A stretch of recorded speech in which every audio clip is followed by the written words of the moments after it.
What's up, YouTube? 2013 Toyota Highlander. I'm going to show you how to reset the maintenance required light. It shows up in that little screen above your stereo on this one. Anyways, if you haven't subscribed to my channel, please subscribe so I continue to make videos like this to make your life easier. Let's get started. The first thing you're going to do, this is push button start. So you're going to push the button twice until you get to your trip odometer here. And if it's not on trip A, push that button. Keep pushing it till it's on trip A. Now turn your key off.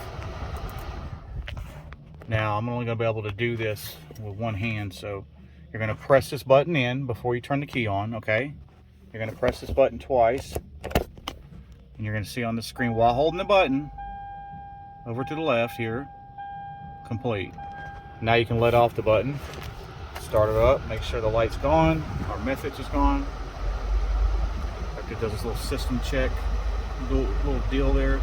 Boom, gone. Had it not been reset, it would have popped up maintenance required before it showed that screen. So anyways, I hope y'all like this video.